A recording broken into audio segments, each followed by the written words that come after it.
Boa, boa noite a todos e todas. Segunda-feira, 16 de junho de 2025. Estamos iniciando mais um Papo de Segunda. Hoje o nosso tema é sobre redução de danos.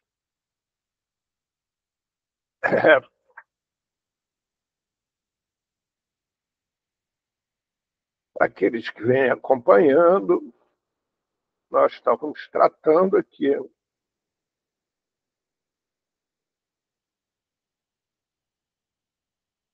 sobre outros aspectos da redução de danos, né? Hoje nós vamos voltar um pouquinho atrás. E nesse retorno, um pouco atrás, vamos ver primeiro alguns filmes antes de entrarmos propriamente nos comentários. Então,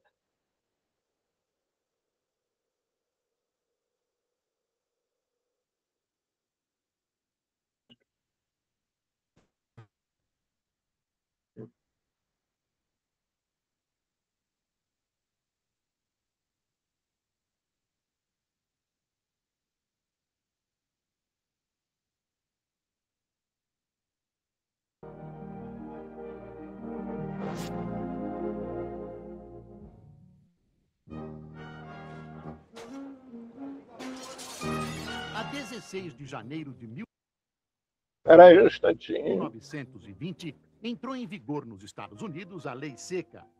Fabricar, vender ou consumir bebidas alcoólicas. Calma.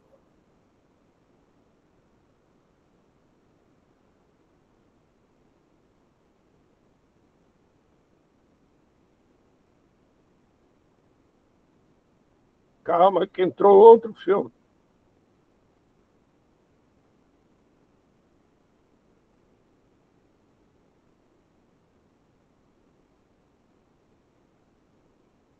Então vamos voltar. Isso. Então vamos lá.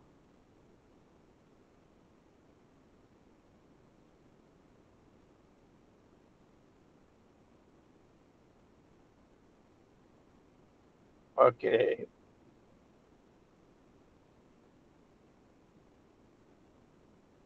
Então,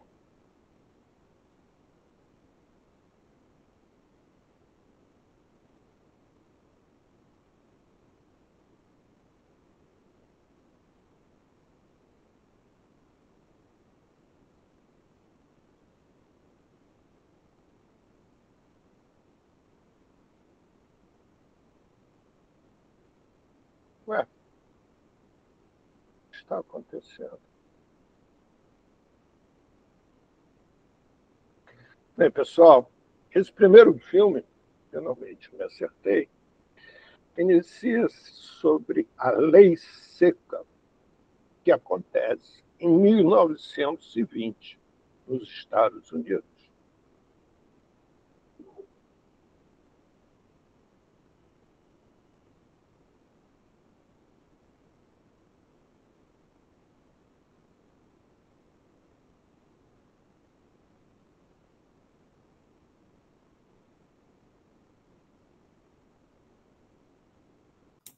A primeira vez que passou, estava com áudio, agora está passando sem áudio. É. Então vamos voltar lá. Espera aí que eu estou meio enrolado.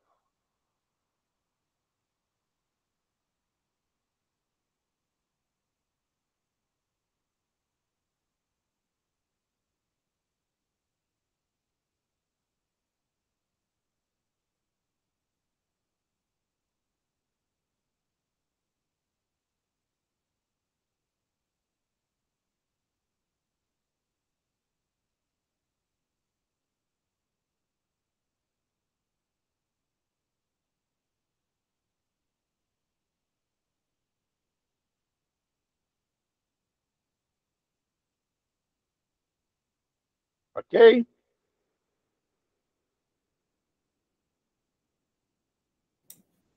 Não dá para saber se está com áudio porque está parado. Pois é, agora vamos nós.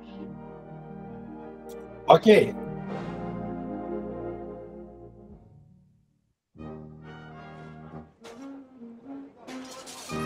A 16 de janeiro de 1920, entrou em vigor nos Estados Unidos a Lei Seca. Fabricar, vender ou consumir bebidas alcoólicas estava oficialmente proibido.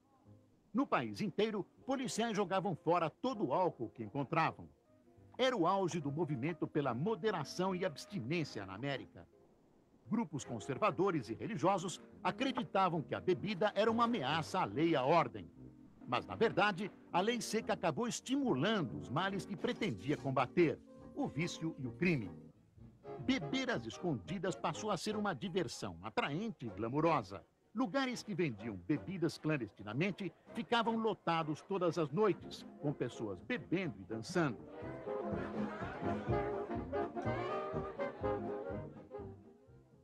Fornecer bebida para o público se tornou um grande negócio para o crime organizado.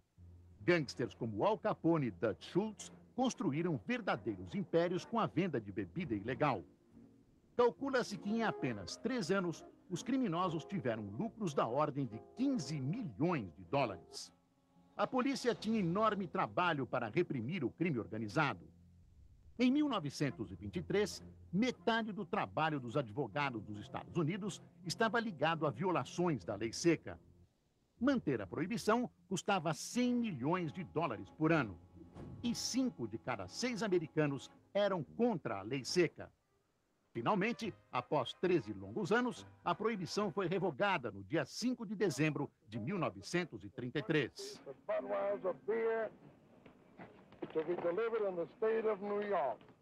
Novamente, os americanos podiam beber álcool sem violar a lei. A grande experiência, que começara em 1920, foi um grande fracasso.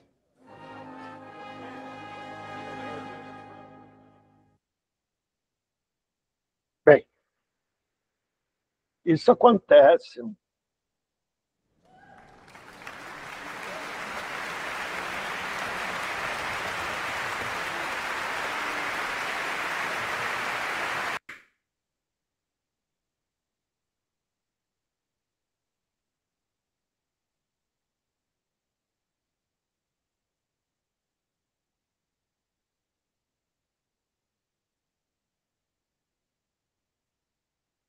Bem, isso acontece, como vimos, nos Estados Unidos da América durante 13 anos, 1920 a 1930. Seria um tempo mais do que suficiente para que o governo norte-americano e todo o restante do mundo aprendesse que proibir determinadas coisas só agrava a situação social. Ele não vai minorar em nada, até porque, no caso da lei seca dos Estados Unidos, a proibição leva a elite a frequentar aqueles lugares que eram proibidos de vender bebida alcoólica. Obviamente, todos os Estados Unidos, toda a sociedade norte-americana sabia onde consumir bebidas alcoólicas, né? Sabiam quais eram os lugares que vendiam bebida alcoólica. Mas, como a bebida era proibido também fazer qualquer tipo de pesquisa, qualquer tipo de campanha de prevenção, ou seja, tudo que dissesse respeito a beber também ficava proibido. O tempo vai passando e começa a surgir dentro da sociedade norte-americana outras substâncias, né? As famosas substâncias psicoativas, que aparentemente assustam a essa mesma sociedade. E a partir daí surgem novas campanhas.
in every state in the Union. Recently, in the city of Brooklyn, New York, a field of marijuana was found behind a tenement court. The weed was here being cultivated, regularly stripped and dried and sold in schools and at government army posts in and around New York. The dried leaves and berries are ground up and made into cigarettes by a simple hand machine. The deadly narcotic is thus quickly and easily prepared for its market. The sale of marijuana is even more difficult to detect and halt than the traffic in drugs such as opium, morphine, and heroin. They are hidden in fake jewelry cases, in the heels of shoes, women's shoes especially, because the drugs can be secreted in false heels. Hollowed shaving brushes are another medium. Books with false centers are often used. Watch cases are convenient hiding places. The value of drugs thus seized is enormous. Recently, a huge supply of heroin was taken. It was concealed in an apparently harmless shipment of 35 barrels of olive oil. The deadly drug was burned in the incinerator of the Bureau of Engraving and Printing. And more vicious, more deadly, even than these soul-destroying drugs, is the menace of marijuana. No doubt many of you do not believe that these things do happen, but they cannot happen to you. You may also believe that the facts have been exaggerated. Let me tell you of something that happened right here in our own city. You probably read about it in the papers. However, I'll give you the real facts behind the case. There was an apartment near one of our high schools. It was run by a woman known as May Coleman.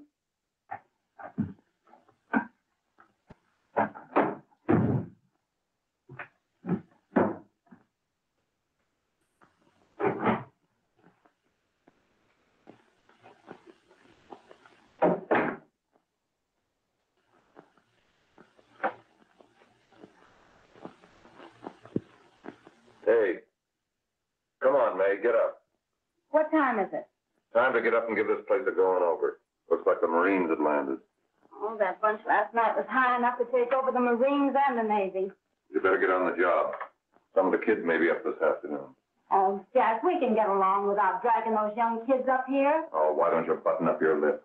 You're always squawking about something. You got more static from the radio.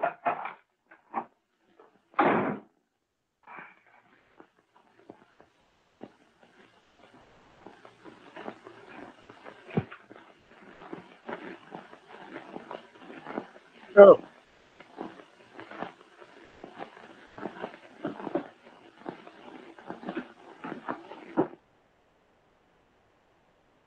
Desculpem, mas não era aquele. Não era aquele filme.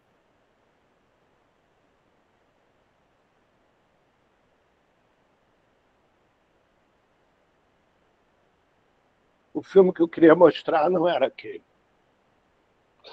Bem, mas o filme que eu queria mostrar ele passava na década de 50, mostrando os danos absurdos que o uso da maconha poderia causar.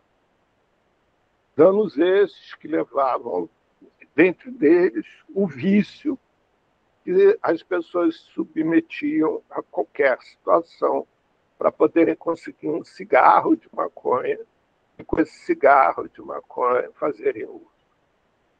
As mulheres estavam se perdendo na vida devido ao uso de maconha, que era misturado nos cigarros normais por homens de tal maneira que as fizessem fumar maconha e elas ficassem independentes da maconha, se submetendo a tais homens em troca de um cigarro de maconha. Algumas mulheres não suportavam tais questões e, inclusive, se atiravam pela janela de seus apartamentos, se suicidando. Até que as coisas caminham e Richard Nixon lança a guerra às drogas.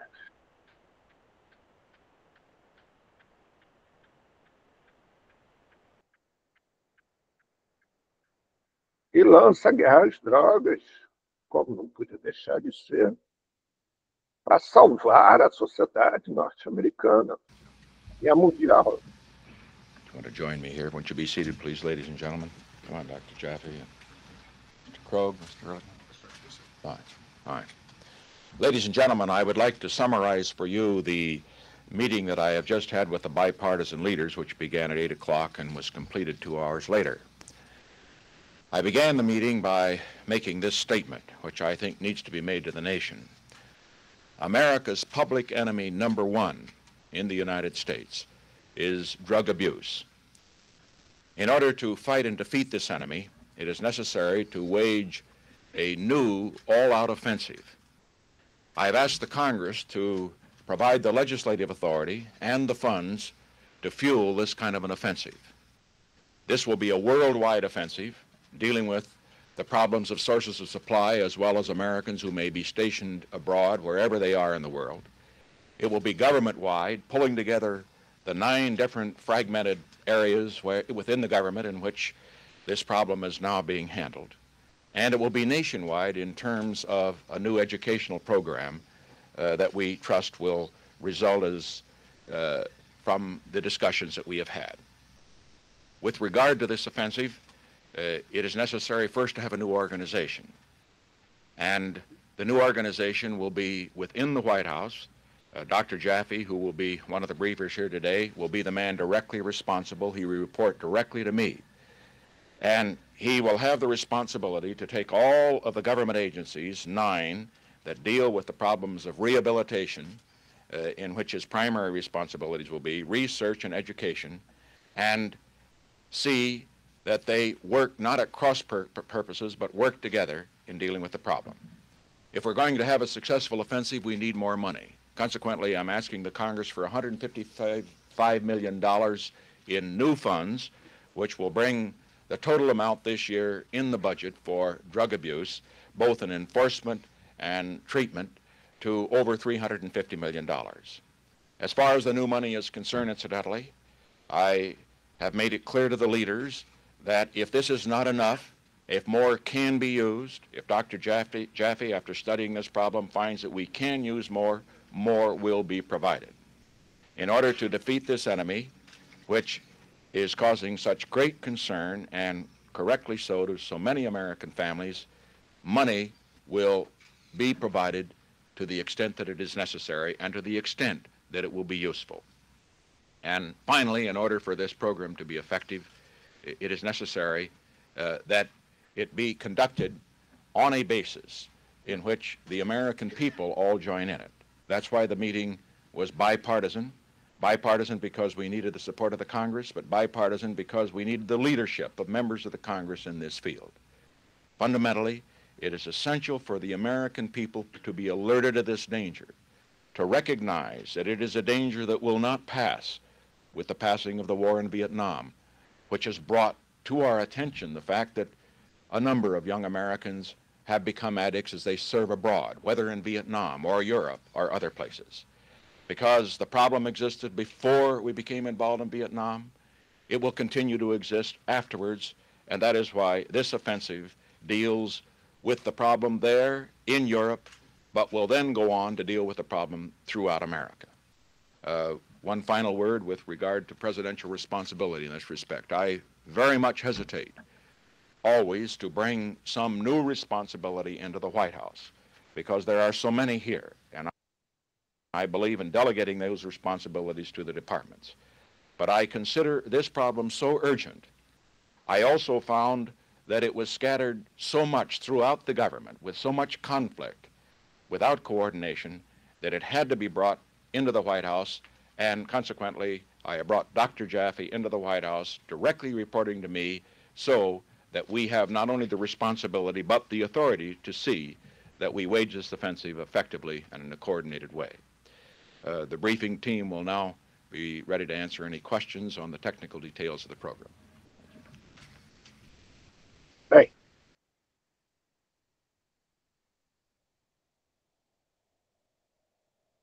Não sei se vocês repararam no discurso dele, do Richard Nixon, ao lançar o programa da guerra às drogas, é que em momento algum ele fala do usuário.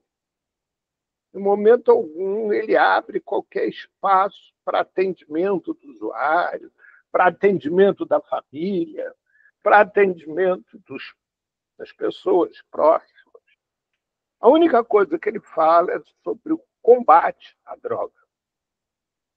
Ele não se refere ao usuário. Ele se refere ao usuário só no início para justificar o combate à droga, né? As consequências disso nós todos sabemos, né? Se gastou uma fortuna incalculável nessa suposta combate às drogas. Aquele vídeo que vocês viram foi gravado em abril de 1971, 54 anos depois. O problema do uso abusivo de substâncias psicoativas ou drogas cada vez se agrava mais. Durante esse período, muita coisa foi acontecendo, mas algo ficou marcado, que foi tentar caracterizar todas as substâncias psicoativas como um mal para a sociedade, como se elas só causassem mal às pessoas, à sua saúde, à sociedade, às famílias e a tudo mais. A partir daí, né, de repente, alguém começa a perceber que as drogas sempre existiram na humanidade, que o uso de substâncias psicoativas ele acontece, inclusive, em medicamentos. Durante esse período, começam a surgir experiências, inclusive como uso na psiquiatria, principalmente o famoso ácido lisérgico, ou seja, o LSD. E aí começa-se a perguntar o que fazer e como fazer. Dentro desse processo como um todo, né, Bruce, que tinha feito ainda lá no início da década de 70, aquelas experiências a respeito do Parque dos Ratos, um de seus auxiliares ou parceiros de pesquisa, né, chamado Dan Small, se aventura e vai além. Ele, desde cedo, trabalhava e convivia com população em situação de rua, os excluídos sociais na cidade de Vancouver. E ele, cansado de ver aquele quadro em que parecia que não haveria solução para tudo aquilo, ele vende a casa que morava, compra um prédio de um hotel abandonado na própria cidade de Vancouver e chama seus amigos, população de rua, para irem morar nesse prédio abandonado com ele. Como eles não tinham recursos, eles passam e se propõem a um cuidar do outro e transformam aquilo numa moradia coletiva. Moradia coletiva essa e que começa a ter uma série de atividades lá dentro. Uma dessas atividades, completamente estranha na época, era exatamente uma sala de uso livre de substâncias psicoativas assistidas por outros usuários de início, mas logo depois alguns amigos seus que trabalhavam na área de saúde começam a atender nesse mesmo hotel. E nesse atendimento começam a dar suporte. E assim surge a primeira sala de uso de substâncias psicoativas assistida. Para quem quiser mais informações a esse respeito, pessoal, nós temos lá no nosso site não só mais do que um debate com o próprio Dan Small falando sobre essa experiência, como tem os 3 livros lançados, onde nesses 3 livros existem artigos do Bruce e do Dan Small a esse respeito. Bem, nesse hotel na cidade lá de Vancouver, que era na zona onde tinha a população mais excluída, na zona portuária, né, começam a acontecer verdadeiras revoluções. Como, por exemplo, um dos usuários era ex-trabalhador em banco e resolve pegar uma mesa velha e escrever uma plaquinha e inaugurar um banco lá dentro. E aí esse banco começa a funcionar com um caderno, uma folha de papel, uma caneta e uma gaveta sem nenhum tipo de fechadura. E as pessoas passam a depositar centavos de dólar e ele vai anotando ali no papel. Outro fato novo é que surge uma creche para os filhos dos moradores. Creche essa que eram os próprios moradores que tomavam conta das crianças em regime de revezamento, né? E durante esse período, estavam tomando conta, ele se comprometiu a não usar substâncias psicoativas para poderem dar atenção às crianças. Surge também um restaurante coletivo. Restaurante esse que era alimentado com alimentos que seriam jogados no lixo, em supermercados, restaurantes, recolhidos por essas pessoas e levados para lá, e de lá eram feitas comida distribuída para todos. Cada vez mais vai aumentando a participação de pessoas que dali não moravam. Iam lá contribuir também, cumprindo tarefas que fossem necessárias para a subsistência de todos. Dentro desse processo como um todo, tinha um africano que era oriundo de uma região na África, plantadora de cacau, que faz contato com esse pessoal, com os parentes dele da região, e eles começam a importar cacau dessa região e fabricar chocolate. E era um chocolate artesanal, portanto, um chocolate totalmente natural, um chocolate sem nenhum tipo de agrotóxico ou nada do gênero. Bem, essas atividades foram crescendo tanto que a prefeitura de Vancouver percebeu que aquilo era irreversível. Foi desapropriando imóveis do quarteirão. E hoje essa atividade chama-se o quarteirão social, onde o quarteirão onde era esse prédio, né, esse antigo prédio, eu tenho a foto aqui, depois eu posto para vocês, se transforma nesse lugar onde tem galeria de arte que expõe os trabalhos realizados por essas pessoas, né, que vivem nas ruas. Tem a fábrica de chocolate que se transformou em must em Vancouver, são chocolates caríssimos. Tem inúmeras coisas, inúmeras atividades desenvolvidas por eles. Aparentemente, isso seria uma solução, o que não foi. Porque o que acontece é que, dado a esse tratamento diferenciado, excluídos sociais, tanto nos Estados Unidos, vocês devem se lembrar que Vancouver fica meia hora da fronteira com os Estados Unidos. Então, tanto os excluídos sociais dos Estados Unidos como do Canadá migraram para Vancouver em busca de atendimento, o que aumentou muito a população dos excluídos sociais lá. Mas, com tudo isso, surge, né, e que não se sabe se exatamente surge dali ou aquelas atividades ali ainda reforçaram ainda mais o nome, chamado redução de danos. Porque pela primeira vez surge uma atividade efetiva em que demonstra que o usuário de drogas também é capaz de desenvolver inúmeras outras tarefas. E assim, se a gente conseguir reduzir o uso de drogas, né, ele vai desenvolver mais, hein?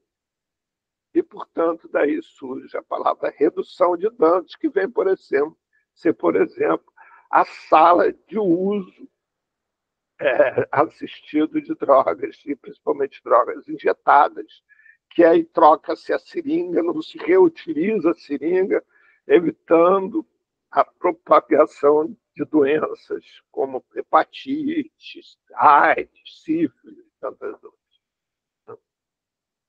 Acontece que tudo, o termo redução de danos, ele está contido dentro do espectro, né, que vem a ser que a droga só causa malefício ao usuário. Ele não está contido dentro de um espectro em que, em algum momento, o uso de drogas para aquele usuário foi uma solução, foi um problema. E, a partir daí, continua dentro desse espectro, ao se usar o termo de redução de danos, a não se pensar que, na realidade, o que essa pessoa precisa é de ampliação da vida. Ela não precisa reduzir danos, não. Ela precisa ampliar a vida. Perceber que existem outros horizontes além do horizonte dado pela droga. Que existem outras possibilidades de vida além daquela vida que é resumida no uso de substâncias psicoativas. Que ele é um cidadão como outro qualquer. Que ele tem, sim, uma característica, como todos nós temos, que é predominante, o uso de substâncias psicoativas. Né? Tem gente que tem a característica de comer em excesso e é obeso, outro trabalhar, outro, seja lá o que for. Né? Mas isso não o exclui da possibilidade de viver, de usufruir da vida. Isso não o exclui da possibilidade de conquistar outras coisas além, e com essas coisas, cada vez menos ele precisar usar as substâncias psicoativas. Ou seja, tem que parar de reduzir danos na vida dele, que é o que a droga faz. Né? Dentro da sua fez, dentro do próprio, no início do uso, reduziu danos para poder ampliar a sua vida. Alguém tem algum comentário que deseja fazer sobre isso que eu acabo de falar?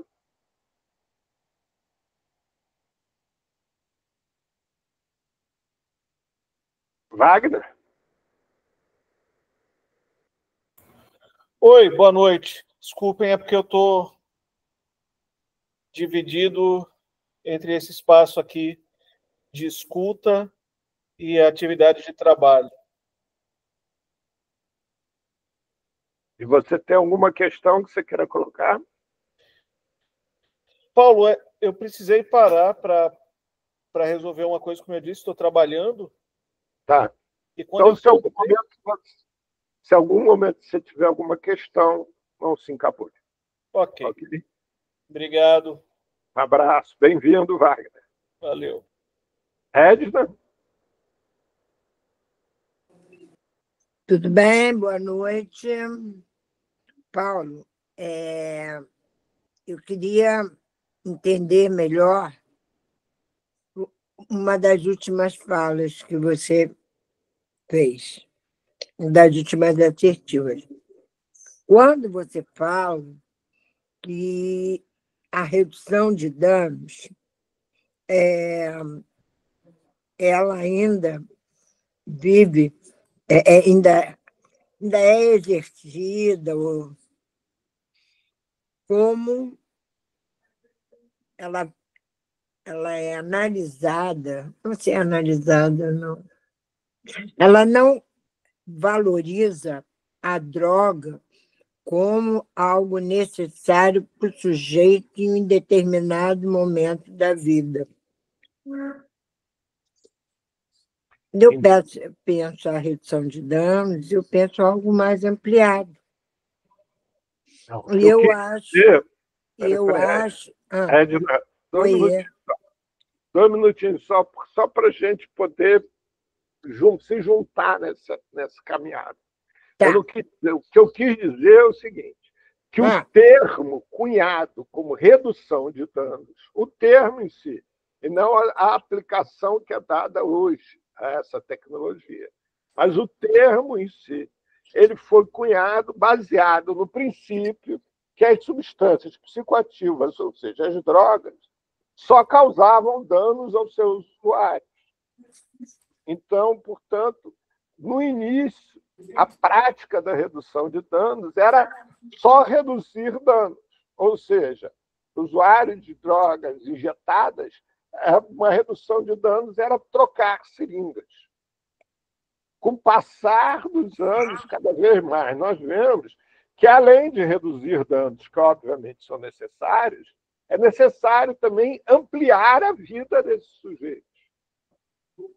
Fazer e percebermos todos, não só ele, como todos ao redor, que na medida que ele perceba que existem horizontes além dos oferecidos pelo uso de substâncias psicoativas, ele cada vez mais vai precisar menos do uso de substâncias psicoativas.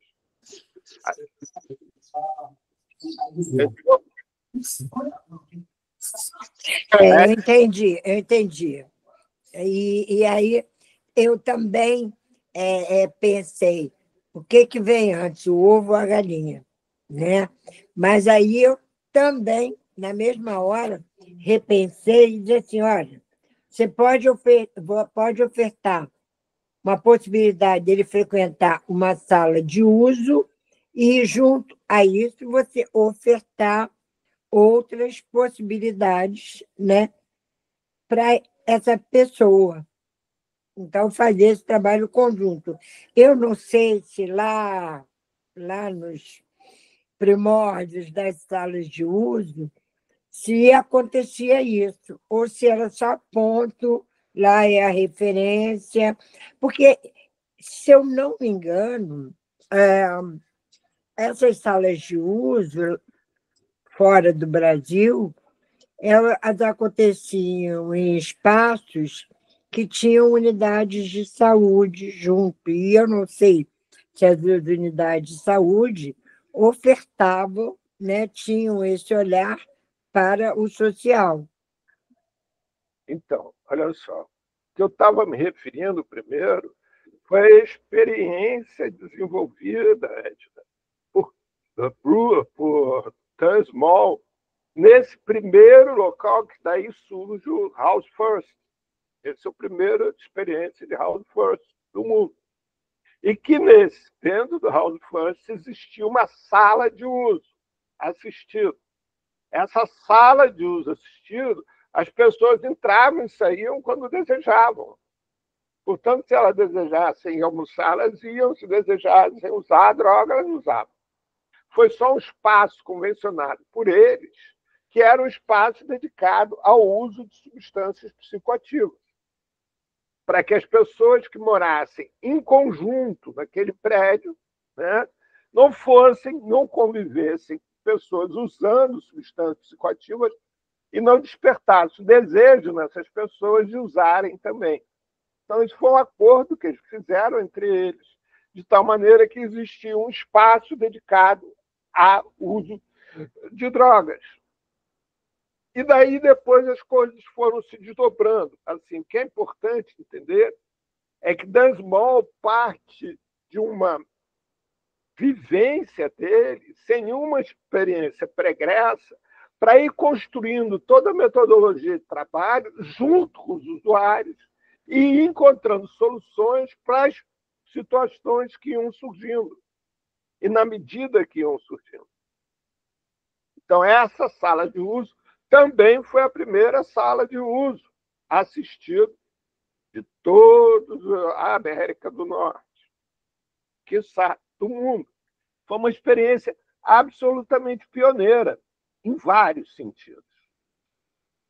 Então, assim, de lá para cá, isso foi no início da década de 90, final da década de 80, início da década de 90. De lá até hoje, 2025, muitas outras coisas foram acontecendo. E uma das coisas que foi se percebendo com esse trabalho foi que não basta, né, para assistir e acolher o usuário, não basta fazer o processo de redução de danos com ele. É preciso fazer o processo também, em paralelo a isso, de ampliação de vida. Vou te dar um exemplo. Dentro desse processo de sala de uso assistida, no momento seguinte, passou a ter, dentro da sala de uso, uma TV, onde passava filmes, passava programas. E muitas vezes as pessoas que entraram na sala para fazer uso de droga acabavam se distraindo com a TV e deixando de usar a droga. Não sei se vocês leram um livro do Carl Hart chamado Drogas para Adultos. E ele narra toda uma experiência que ele faz, né, que teve o consentimento do governo norte-americano e principalmente da prefeitura de Nova York, onde ele, dentro da Universidade de Nova York, ele reserva uma área e faz que seria um parque dos ratos com humanos. Ou seja, tem um grupo de pessoas consentidas, que eram usuárias declaradas de substâncias psicoativas mais variadas possíveis, cocaína, heroína, álcool e etc. Né? E essas pessoas iam diariamente lá e tinham opções para fazer. Então, se elas queriam usar drogas, elas podiam entrar numa sala. Agora, se elas, em vez de usar drogas, elas queriam comer, elas podiam entrar em outra sala. Se elas queriam, em vez de usar droga, receber um dinheiro equivalente ao custo daquela droga, elas iam para outra sala. E assim por diante. E as salas também se desdobravam. Por exemplo, se ela queria usar droga, ela ia para uma sala. Dessa sala que ela usou droga, ela podia usar menos droga do que tinha usado anteriormente, né? E aí também comer, ou podia, e assim por diante. Né? Todas as pessoas que entraram nessa experiência saíram da experiência sem usar droga. Não porque tenham sido forçadas à abstinência, não. Porque elas foram descobrindo outras coisas que podiam fazer além daquilo. As opções que foram sendo oferecidas a essas pessoas, está lá no livro, né?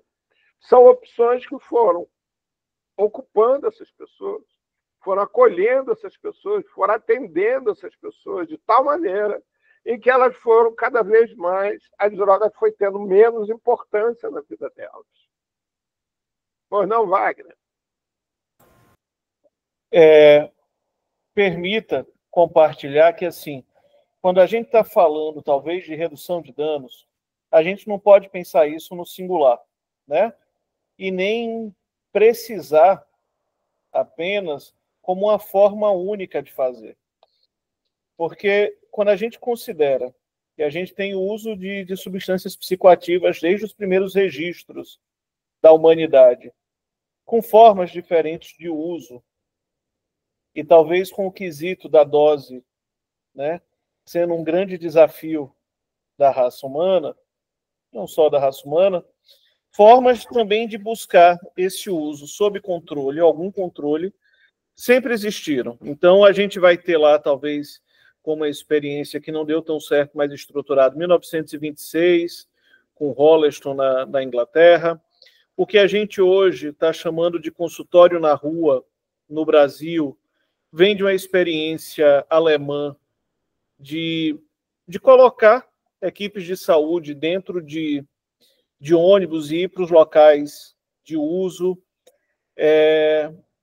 Na história da reforma psiquiátrica brasileira, as discussões sobre álcool e drogas não andaram juntas com o movimento antimanicomial diretamente.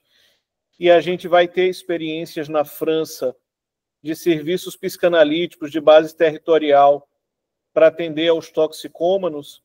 Então, a gente vai ter diversas situações. Os junk bonds na Holanda, que eram coletivos de usuários, né, sendo treinados pelos profissionais da saúde para distribuir seringas na época da epidemia de HIV/AIDS.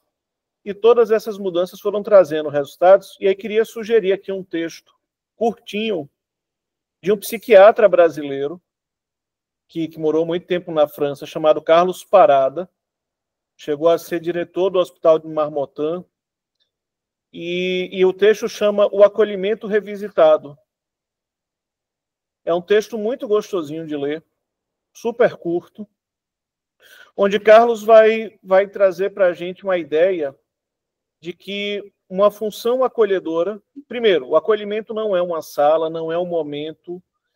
O acolhimento é uma função. Ela é constante.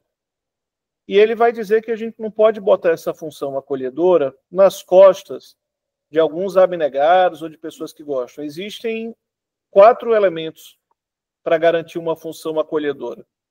E no texto ele vai trabalhar sobre isso. E ele vai dizer que na hora que você muda a intervenção de um dos lados, seja do lado do cuidador, seja do lado de quem é cuidado, isso vai reposicionando essa relação.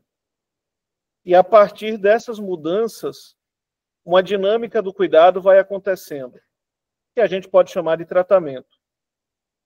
E aí, é isso que está, né?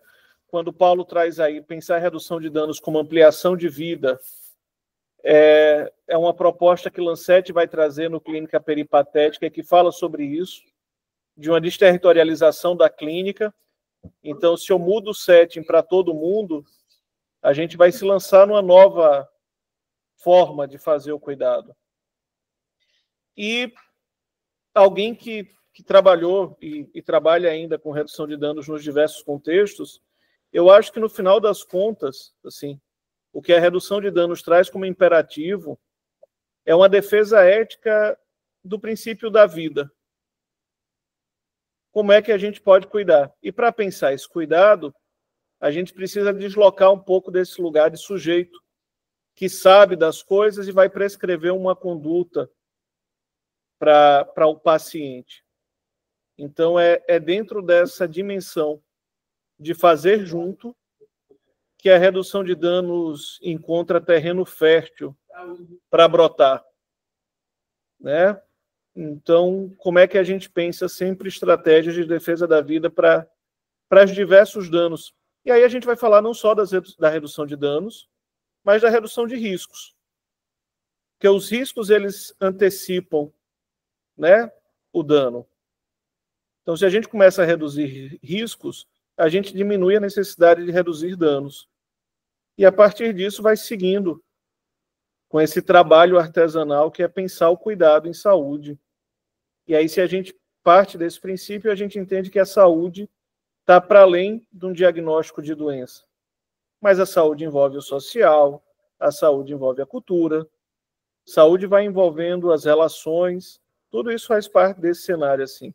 E ouvindo é de trazer, talvez, elementos assim para temperar a conversa e da gente pensar da pluralidade que é fazer isso. Obrigado, Paulo. Wagner, muito obrigado a você. Sua intervenção foi maravilhosa, viu? Muito obrigado. É isso mesmo. Assim, o que eu tento colocar, e o que eu estava tentando colocar aqui, é exatamente que quando se inicia esse processo de redução de danos, ele se inicia dentro de um contexto social onde esse indivíduo, o usuário, né, de substâncias psicoativas de forma indesejada, ele está excluído socialmente, está abandonado completamente. E ali o que se trata é de promover a garantia de sua vida e aí reduzir danos. Isso no Canadá avançou de tal monta que hoje, em 2025, a polícia canadense usa no seu cinto uma bolsinha para atendimento de primeiros socorros a usuários de substâncias psicoativas que estejam passando por situações extremadas, como overdose, etc., etc. Né? Até porque eles conseguem ir conseguindo entender que a polícia é o representante do Estado que chega primeiro nas regiões, nos territórios, onde situações críticas acontecem. Então, cabe a esse policial não reprimir, mas a sua função primeira ali é auxiliar, atender e garantir o direito à vida. Gunsmoke hoje ele vai uma vez por ano dar cursos na Scotland Yard, na Inglaterra, exatamente sobre redução de dano e todo esse processo do acolher o usuário de substâncias psicoativas, onde o policial deixa de ter como função primeira a repressão e passa a ter como função primeiro o acolhimento. E é dentro desse processo de transformação, né, da visão desse indivíduo e da visão da substância em si, né, em que caminha a questão para poder se ampliar e pensar, né, ampliação da vida e não na redução de danos. Parece que uma coisa é antagônica à outra. Não, não é. Elas caminham juntos, mas é necessário que quem está ali presente, construindo essa relação naquele momento, como ressaltou o Wagner, né? Onde é uma relação construída minuto a minuto, ação a ação, atitude a atitude, onde a resposta, você tem que esperar a resposta da tua atitude para poder agir em seguida, e não sair com aquela receita de bolo. Mas nesse processo, você vai caminhando, tendo um processo de reduzir danos, ou seja, minimizar os riscos, de tal maneira que exista e conquiste-se a possibilidade de ampliação da vida, onde esse indivíduo possa passar a perceber que ele tem direitos e deveres também. E, a partir desses direitos, ele poder se ver como um indivíduo e como um cidadão como outro qualquer. O que é fundamental para todos nós, seja para aqueles que assistem, seja para aqueles que são assistidos, até porque a gente tem que se lembrar que quando a gente está numa relação como redutor de danos, a gente está ali porque quer. Então, aquele que se permite ser assistido por nós está também nos fazendo um favor, atendendo a um desejo nosso de assisti-lo. Se eu tenho uma pessoa com quem eu tenho uma ligação afetiva muito grande, e essa pessoa está vivendo um período onde o uso de substâncias psicoativas é predominante na vida dele, eu não posso esquecer que eu participei, até mesmo com a minha ausência, dos momentos anteriores. E, portanto, participar deste momento é uma consequência. E daí, de novo, é uma ampliação de vida, tanto para aquele que assiste, como para aquele que é assistido.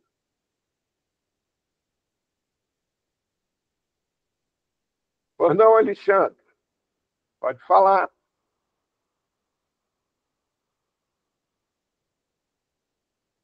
Alexandre?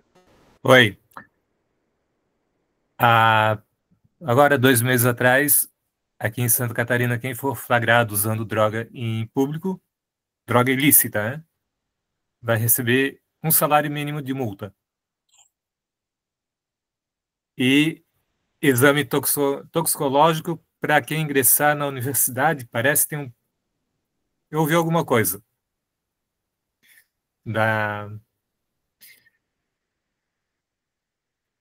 E aí se trata desta forma. Em contrapartida, em Blumenau, o prefeito faz propaganda para cerveja e para o chopp. Pois é, o Oktoberfest. Sim, né? Uma coisa bem para a família, para levar as crianças. Pois é, não é? Compreende? É interessante isso.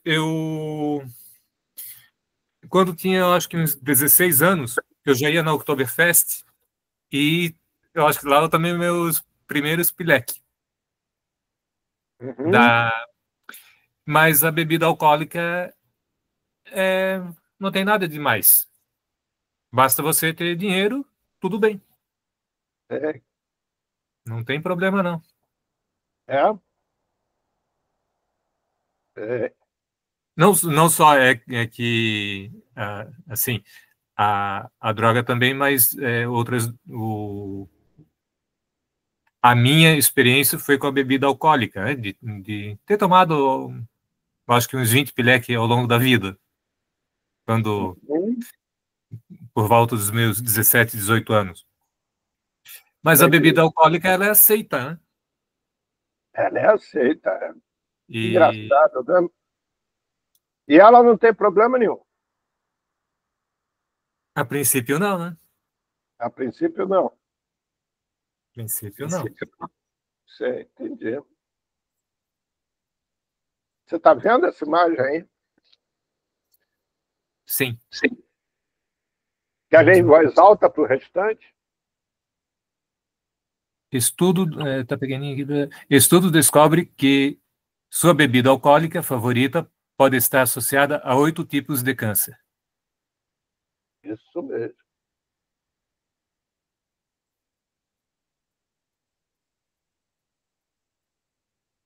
E você sabe o que é mais surpreendente nesse estudo? Hein? É que Não. esse estudo demonstra que não é uma determinada quantidade de bebida, como nossos organismos são únicos, para alguns, um chopp pode ser o suficiente para disparar o câncer. Para outros, beber a vida toda é que é necessário.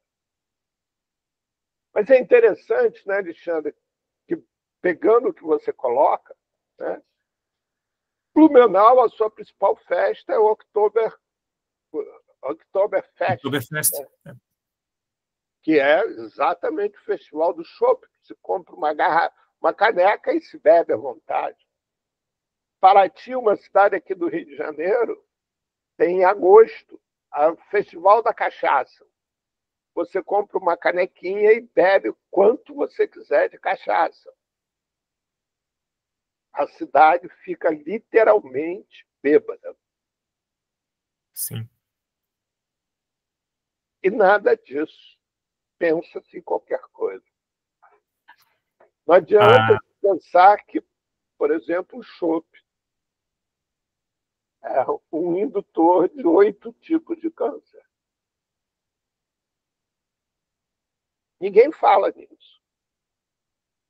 Até mesmo a festa de igreja que teve final de semana, Uhum. ambiente familiar, tinha cerveja. Sim, lógico. Da... Eu fiz aniversário semana passada e marquei um encontro com amigos no bar para tomarmos chopp.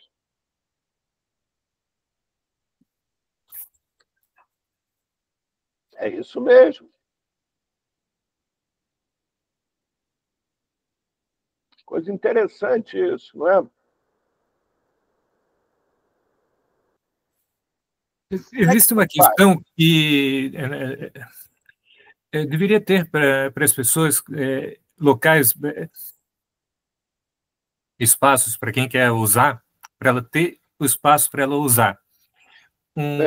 Isso com amigos e pessoas próximas. No instante que eles vão fumar maconha, fica ansioso. Aí vão viajar. Meu Deus, o desespero, porque querem levar o baseado junto.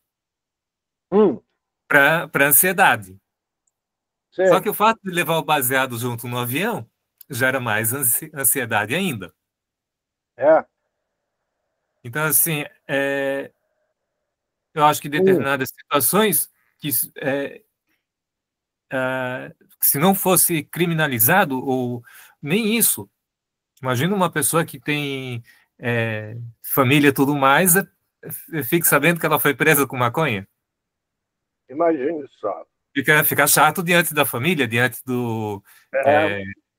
Imagine você, olha só. Está vendo essa notícia?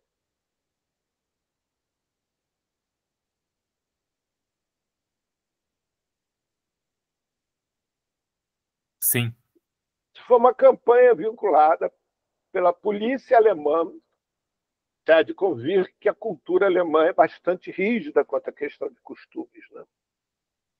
Pois a polícia alemã vinculou uma campanha na TV alemã pedindo que os torcedores da Eurocopa, que aconteceu o ano passado lá, fumassem maconha ao invés de beber chopp. Porque o chopp torna as pessoas mais agressivas do que a maconha.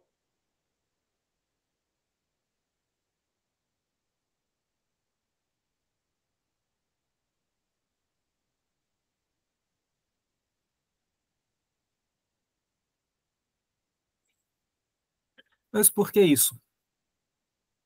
Por que isso? Que eu não entendi agora a sua pergunta. Porque na Alemanha estava acontecendo a Eurocopa. A Eurocopa é o campeonato das seleções holandesas que acontece uma vez a cada 4 anos.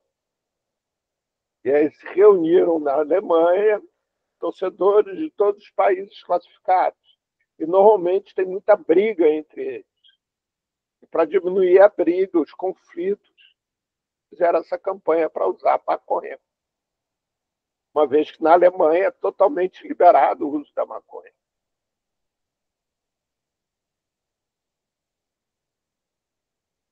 O que é mais interessante dessa história toda, porque assim, nem as experiências, vivências como essas são levadas em consideração. Há quanto tempo já se liberou o uso de substâncias psicoativas, de maconha, por exemplo, em estados norte-americanos? E, mesmo assim, continuam existindo estados norte-americanos que prendem pessoas que são pegas com maconha. Mesmo assim, existe nos Estados Unidos toda a teoria da dependência química, que a maconha causa dependência química.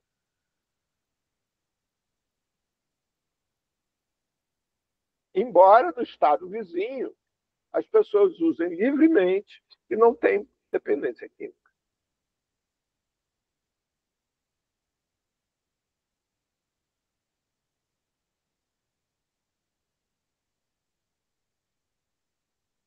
Assim como a lei seca nos Estados Unidos, em 1920, há 100 anos atrás, não foi suficiente para a humanidade aprender que reprimir o uso de uma substância só aumenta o desejo pelo uso, porque o ser humano ele é dado a subverter a ordem.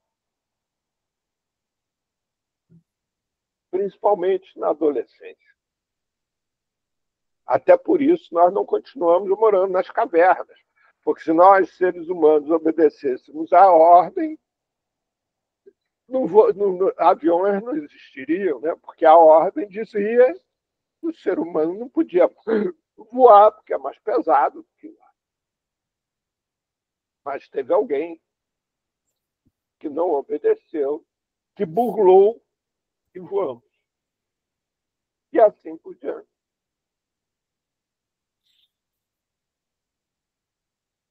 É interessante porque, assim, se você procurar no YouTube alguma matéria da televisão alemã sobre essa campanha, você não vai encontrar no YouTube. Você encontra na mídia escrita, mas televisiva não. No Brasil, pouquíssima gente sabe disso. Você não vê, por exemplo, nenhuma campanha falando sobre o uso da cerveja e a vinculação com o câncer.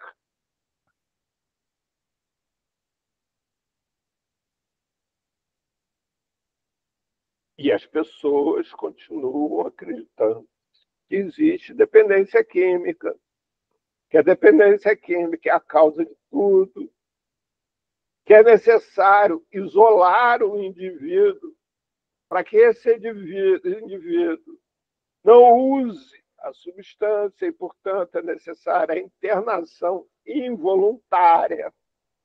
Tudo continua existindo. Embora, ao olharmos para o lado, vejamos que tudo aquilo é mentira, mas ninguém quer ver. Paulo, a bebida alcoólica tem uma questão. Tem? A produção, o transporte dela, a comercialização dela, ela é mais difícil de você fazer de forma ilegal. Embora aqui na região tenha o pessoal tenha alambique, e eles transportam em caminhonete para fazer entrega em bares para vender em doses, nos botecos, né? E aí não paga imposto e tal. Mas existem substâncias que não tem como como se diz, se o governo controlar e tentar taxar, vai acontecer como o cigarro, isso vem muito contrabando. Então, o poder econômico ali por trás, como funciona isso? Tem interesse econômico. Isso mesmo. A bebida alcoólica é algo que o governo consegue controlar, consegue taxar e controlar. O Estado, né? E aí nós voltamos, Alexandre, para a questão da redução de danos. Primeiro, deixa eu fazer um pequeno parênteses para você. Você sabe qual é o produto mais falsificado no planeta Terra? Hein? Tinha esse comentário já, Coca-Cola? Isso, a Coca-Cola. Sabe por quê? Quando você vê uma embalagem da Coca-Cola, você já autoinduz a sentir aquele sabor. E se por acaso você não sente aquele sabor, você acha que você está com problema na língua, ou é porque está resfriado, qualquer coisa. Jamais você vai imaginar que a Coca-Cola que você está tomando é falsa. E olha só que interessante, porque se a gente pensar nessa linha e dentro do tema de hoje, que é a redução de danos, a gente veria que a ação que mais causaria uma redução de danos efetiva seria a legalização de toda a cadeia produtiva das drogas, das substâncias psicoativas. Porque não só a partir daí se poderia fazer um controle da sua fabricação, como poderia se fazer estudos, pesquisas, poderia se fazer campanhas de prevenção, e etc, etc, etc. Também porque, nesse momento, no Brasil, mais liberada do que as substâncias psicoativas são, é impossível. Não sei se vocês viram uma experiência feita pelo jornal The Intercept, aqui no Rio de Janeiro, que ele encomendou simultaneamente uma pizza e uma dose de cocaína. A dose de cocaína chegou primeiro que a pizza. Pois é. Então, dentro disso, a gente volta à questão da redução de danos. E nesse retorno à redução de danos, eu queria lançar uma pergunta a vocês que raramente acontece nessas discussões, e principalmente para você, Wagner. Quem é o redutor de danos? Quem é esse profissional que pode se dizer eu sou um redutor de danos? Essa é uma boa discussão. Eu acho que o redutor de danos é alguém que, antes de mais nada, precisa ter disposição de encontrar com a outra pessoa.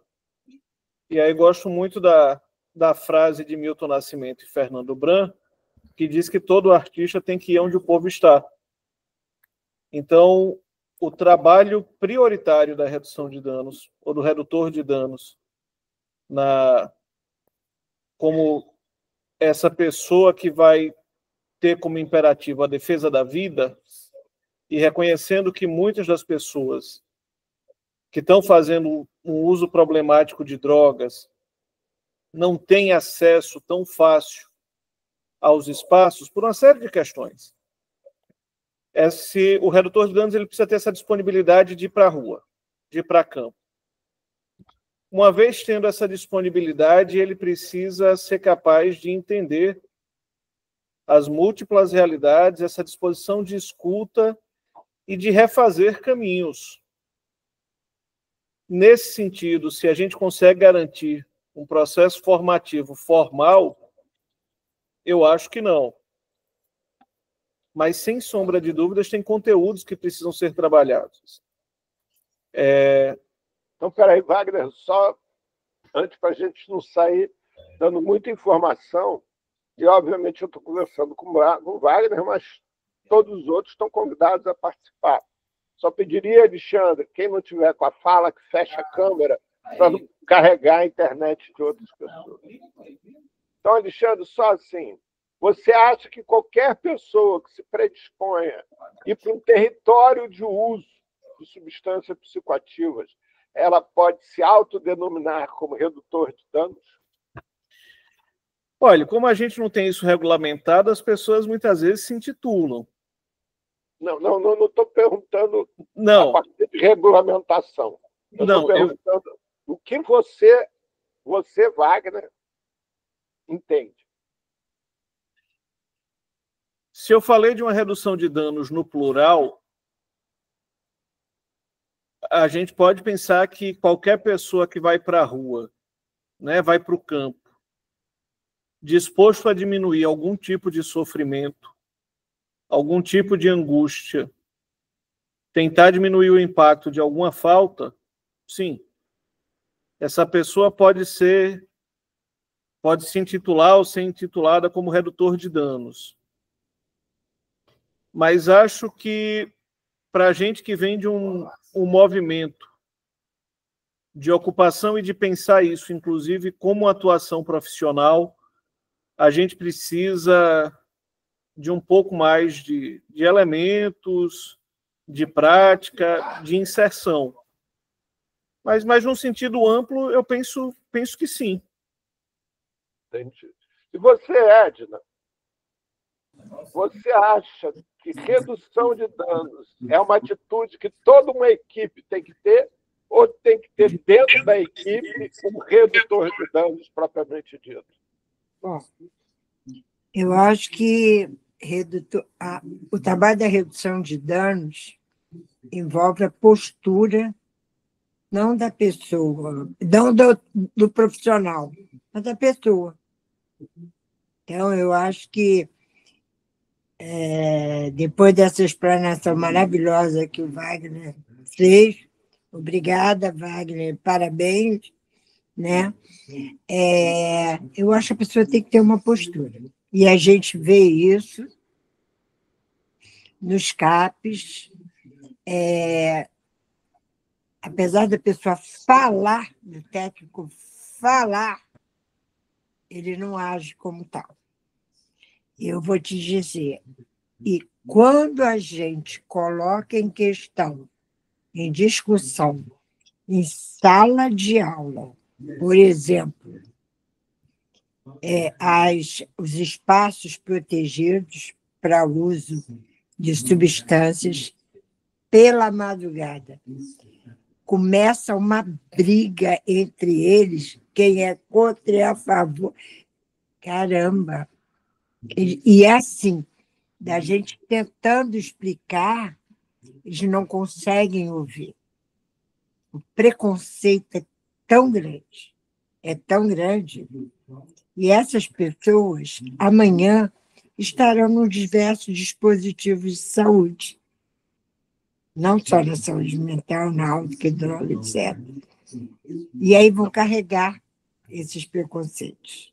né? Não é Então, voltando à sua pergunta, eu acho que está muito mais ligado a uma visão ampliada, né? Daquele recurso que vai ser utilizado, etc., como a máscara, agora voltando nessas síndromes respiratórias aí, o cinto de segurança, etc. A própria vacina, né? A própria vacina que a gente tem encontrado tanta resistência. Eu acho que tem algumas pessoas que não têm, dizem que têm essa visão, mas não agem como tal. Não agem como redutor de danos, nem se dão conta. Não, mas a minha questão, a minha colocação, então agora vai para o grupo todo, né? Inclusive para você, Wagner, é o seguinte: quando a gente pensa numa equipe do CAPS-AD, vocês acham que é necessário que dentro dessa equipe tenha um profissional especializado em redução de danos, ou seja, tenha um redutor de danos especificamente, ou não precisa, se toda a equipe conhecer e tiver a prática da redução de danos? Pois não, Wagner, pode falar. Acho que toda a equipe. Antes, talvez, de responder isso, eu queria compartilhar. Enquanto eu estava escutando o Edna, eu tive a imensa oportunidade de compartilhar vários momentos com Domiciano Siqueira. E Domiciano tem duas frases assim que me marcaram muito. A primeira deles é que ele dizia que o redutor de danos, como esse agente que vai para a rua, né, que vai para campo, o campo não é a rua, o campo não é o território, o campo é o outro. Então, quando o redutor de danos vai a campo, ele está indo para encontrar com outras pessoas. Se ele foi não encontrar com ninguém, ele não fez campo. Né? Então, essa é uma coisa. O campo é o outro. E ele dizia sempre, prevenção é saber onde ir e tratamento é encontrar a porta aberta.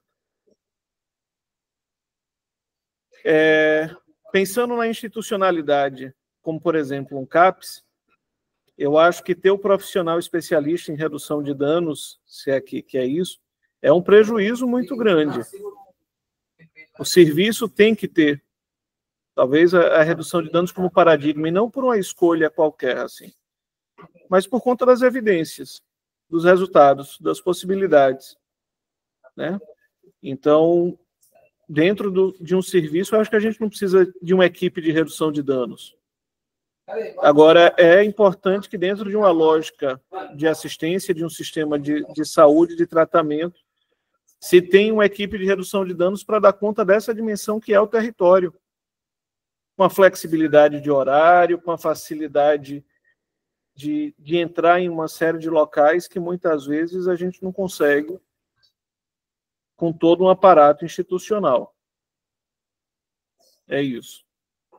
Mas olha só, vamos lá. Por que dentro de uma equipe de CAPS, né, de CAPS-AD, vou reforçar o AD, por que é necessário que tenha um psicólogo, é necessário que tenha um terapeuta ocupacional, é necessário que tenha tantos profissionais distintos? E por que não é necessário ter um redutor de danos?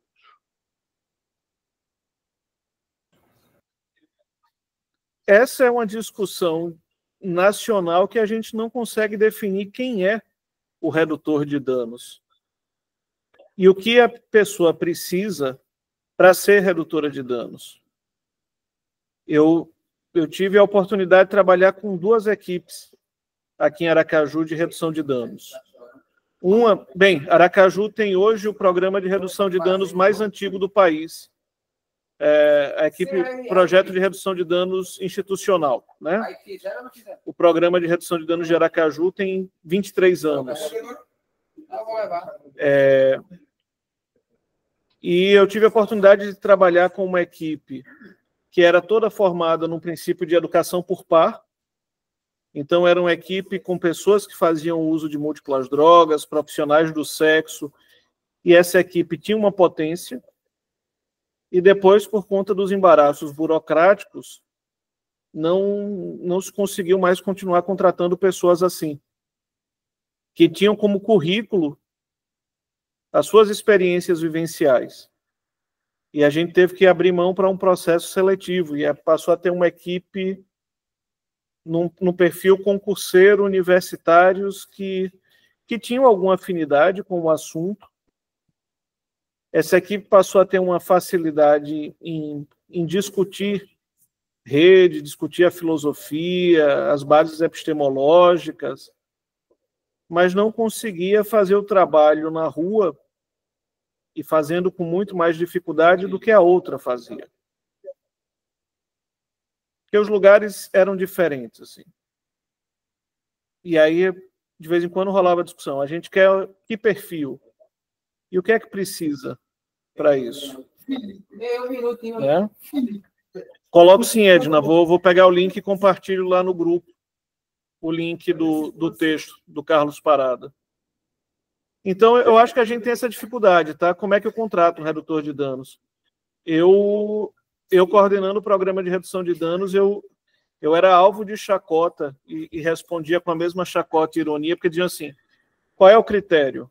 Faz uso de uma droga, faz 10 pontos. Uso de 2 drogas, faz 20 pontos. Foi profissional do sexo, pontua 30. Como é que se constrói essa escala de pontuação? Né?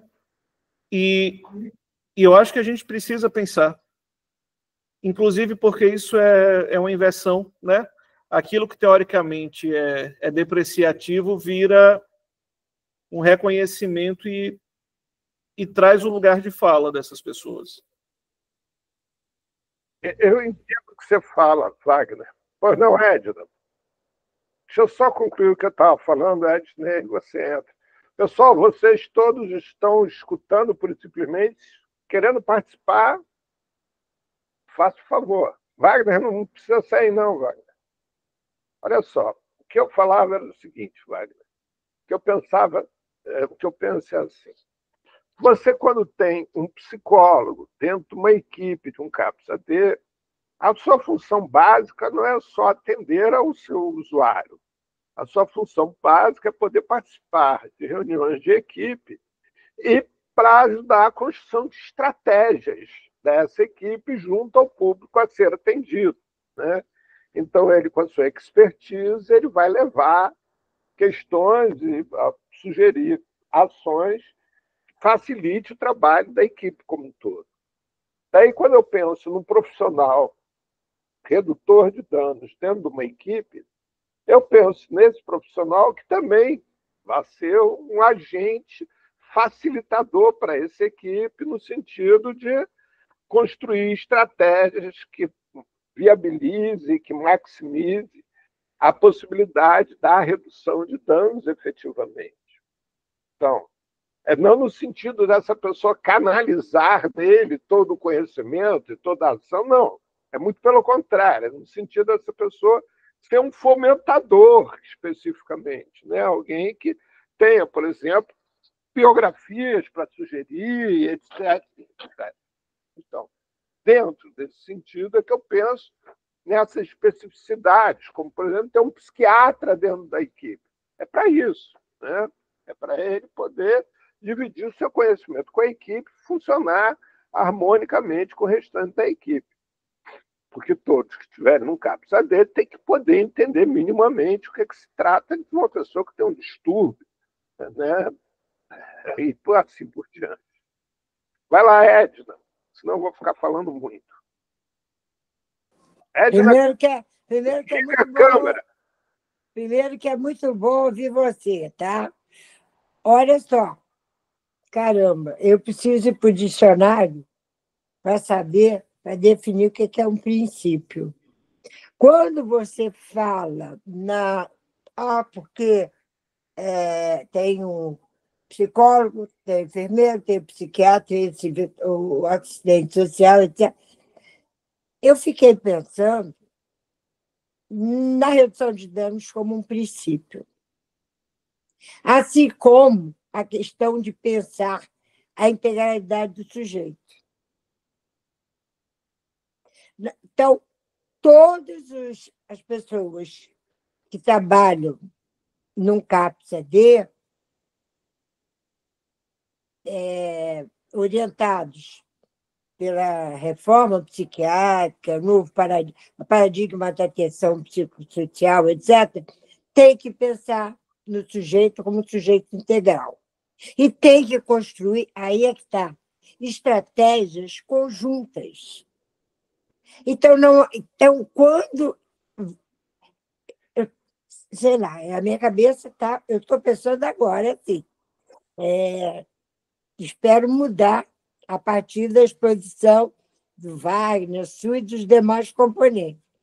Mas eu penso que a redução de danos, de repente, eu não sei se a gente pode chamar que ela é um princípio, como é a questão da integralidade, o trabalho interprofissional, a construção de estratégias coletivas.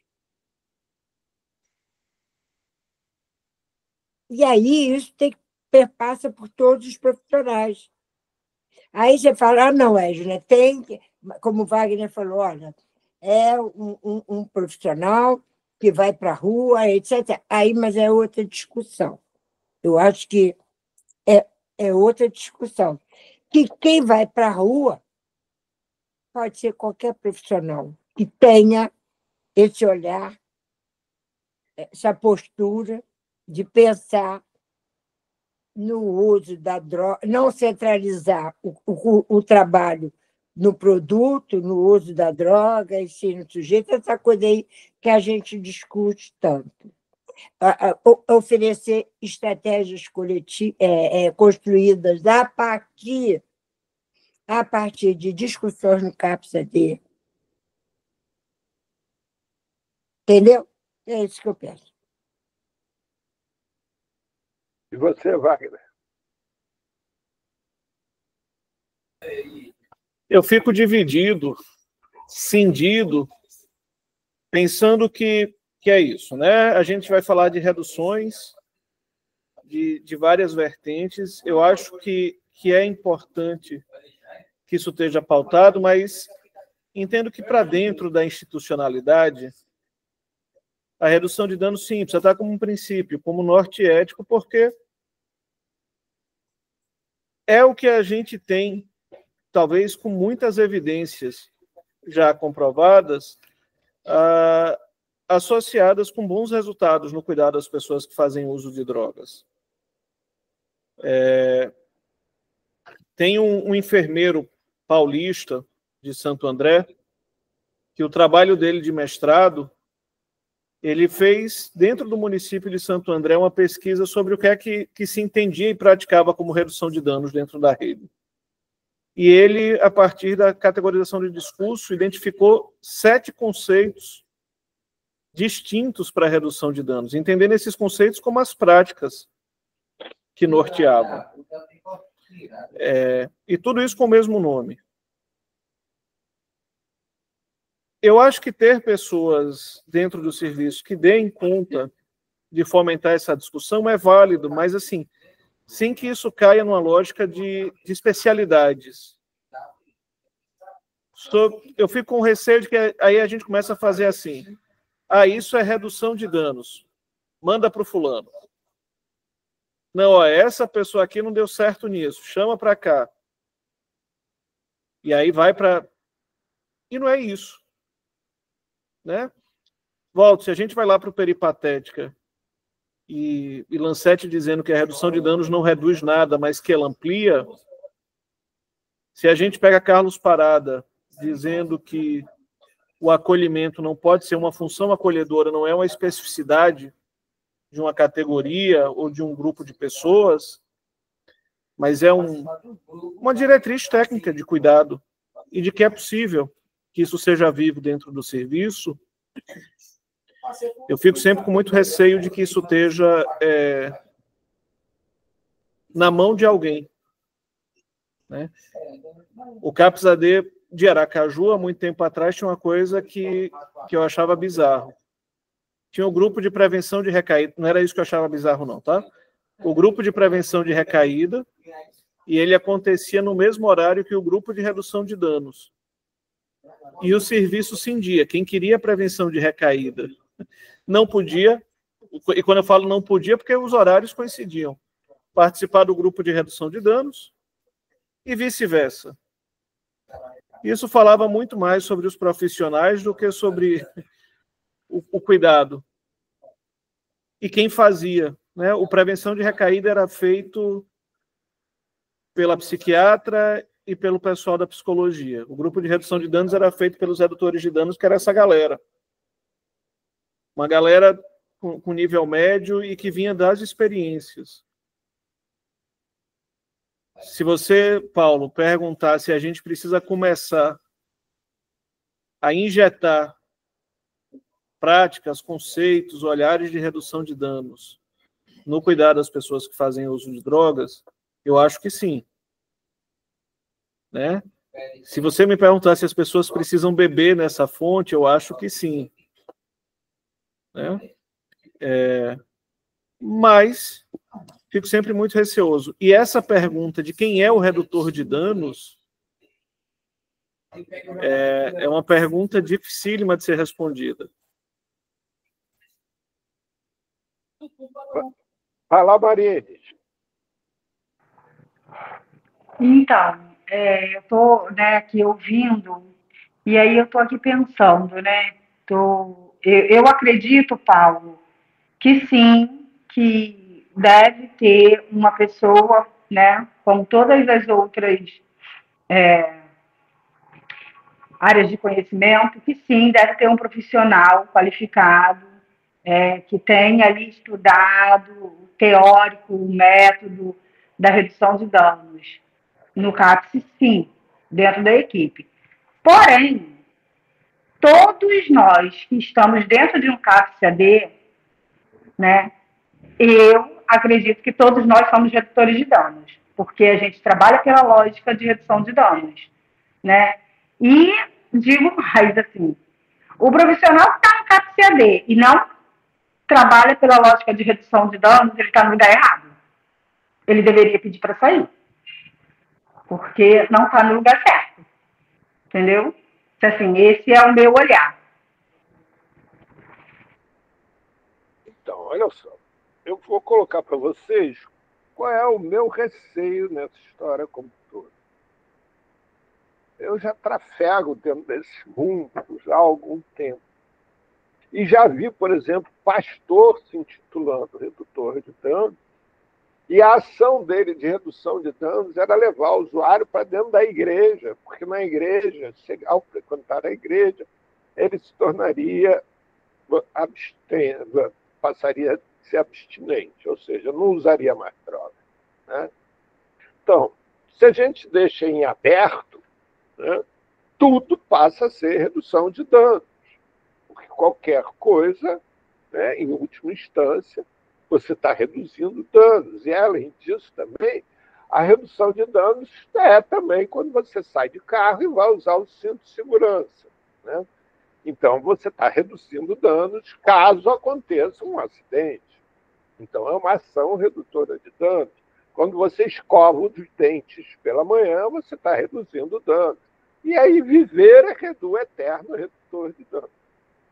Mas, por outro lado, é necessário que a gente possa dar continência, até para que o profissional tenha autoridade, né, para que essa pessoa seja reconhecida e, ao ser reconhecida, ela possa também, né, ter autoridade, respeito, remuneração, qualificação e etc., dentro de uma função que é fundamental, né, nesse processo de viver, e principalmente para pessoas que estão em situação de vulnerabilidade ou de risco. Né? Então, agora, também concordo contigo, Wagner, que, por outro lado, dessa sociedade que tudo quer censurar e que tudo quer colocar dentro de caixinhas, né? corre-se o risco de, ao definir o profissional redutor de danos, a gente começar a dizer o que é redutor de danos e o que não é redutor de danos, e, a partir daí, pessoas que têm muito a contribuir, né? Embora não tenham o diploma ou a cultura formal e etc., acabem sendo excluídos quando elas são necessárias dentro desse campo, fazem parte, né? Não podem ser excluídas, muito pelo contrário, tem que ser valorizadas. Mas eu acho que a gente tem que encontrar um ponto de equilíbrio entre esses dois extremos. Ou seja, qualquer coisa ser possível ser redutor de danos, e, ao outro lado, coisa alguma ser redutora de danos, né? Só aquele que tiver pós-doutorado e não sei aonde que vai poder ser redutor de danos. Então, é aquele cara que fica trancado dentro de um quarto, estudando tudo quanto é livro, que nunca viu uma seringa na vida, mas faz teorias sobre como fazer redução de danos para drogas injetadas. Que eu fico pensando que essa é uma discussão que a gente tem que ter urgência, porque o mundo cada vez caminha mais para um conservadorismo absurdo, né? Junto com esse conservadorismo absurdo, nós estamos caminhando para um mundo onde a sociedade e a humanidade vai se dividir em duas. Entre a humanidade, que tem acesso ao mundo tecnológico, e a sociedade, que não tem acesso ao mundo tecnológico, é o do mundo analógico. E, com isso, o uso de substâncias psicoativas tende a sair do controle. Hoje já está saindo. Vocês devem estar acompanhando, por exemplo, que o ano passado o Brasil bateu o recorde histórico de suicídio de crianças e adolescentes. Quando eu falo criança, eu falo de criança de 8 a 10 anos de idade, né?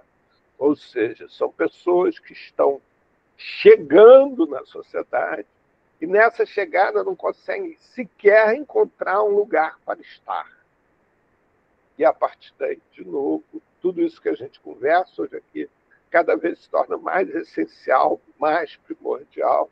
E eu acho que é fundamental que a gente, assim, não cometa o erro que a minha geração cometeu de achar que pode ficar à margem da sociedade, à margem da sociedade, construir um mundo paralelo, e a gente saber que a gente tem que entrar na sociedade, nessa sociedade que existe, e para poder, de dentro dela, operar como um cupim, corroendo ela de dentro, amolecendo ela de dentro, para que tenhamos um espaço efetivo para nós. Wagner, eu queria te agradecer muito a tua presença. Espero que essa não seja a sua primeira, mas não a última vez que você esteja presente. Queria conversar depois contigo em particular. Você, por favor, me manda um oi pelo Zap para eu poder te localizar e aí a gente conversar em particular. Edna, obrigado pela tua participação mais uma vez. A todos vocês, muito obrigado. Semana que vem nós temos aqui Túlio, né? E aí vamos, na semana que vem, retomar o trabalho com o Túlio no tema que a gente deixou marcado na última reunião com ele e que eu esqueci qual é. Mas outra coisa também que eu queria... acho que foi a discussão da internação compulsória e crise, não foi, não? Foi exatamente isso. Você tem razão, Edna. Então, é aquele texto que ele deixou para a gente, eu vou repostar lá, né? E aí é a questão da internação bio e necropolítica e internação involuntária, né? Então, Túlio vai estar de novo aqui com a gente, prosseguindo nessa história. E outra coisa também, nesse processo da gente ficar esperando as pessoas chegarem, cada vez mais a gente tem começado mais tarde. Então, vamos retomar, eu vou começar a retomar, da gente começar efetivamente às 8 horas da noite, seja com uma pessoa, com ninguém ou com alguém, né? Mas eu vou começar às 8 horas da noite, para a gente, senão Daqui a pouco a gente está começando às 10 horas, é tempo suficiente só para dizer boa noite, até logo, até amanhã, tchau. Até lá, pessoal. Até Tchau, segunda. obrigada, tá? Para todos. Obrigado, Wagner. Tchau, pessoal. Tchau. Tchau.